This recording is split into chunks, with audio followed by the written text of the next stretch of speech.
Hi guys, welcome back to my channel. Today I was going to show you how I made a very good recipe that you can use for hairspray. This recipe calls for this marshmallow root that is very good for your hair and your skin as well.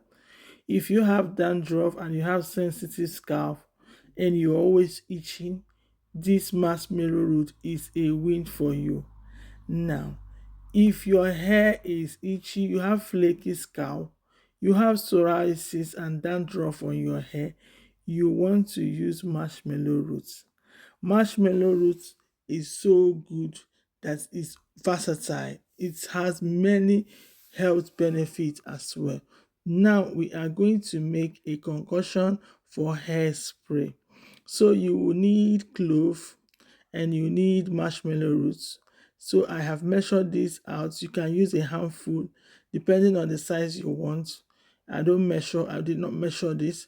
And I'm going to use water, or I'm using aloe vera juice and water mixed together.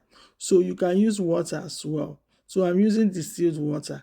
You can use any water you have, still water or just very clean water. So now you're going to add the marshmallow roots as well.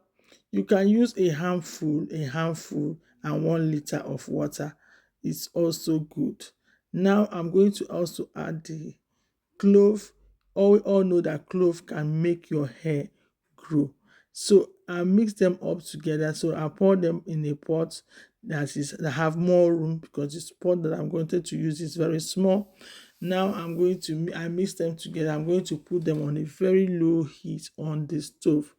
When it starts boiling, you keep it down, let it cool down a little bit, then sieve. After sieving, then you want to put vitamin E oil. You can get the tablet, the gel like form, and put them in there, and they'll just mix everything together. You can add preservative if you want, but this you can put them in your fridge, and you are going to, after using them, allow them to stay for 2 weeks, and you can discard it if it's still remaining. But you have preservative, use it anytime you like. Spray it on your hair. No more dandruff, no more itchy scalp. Thank you.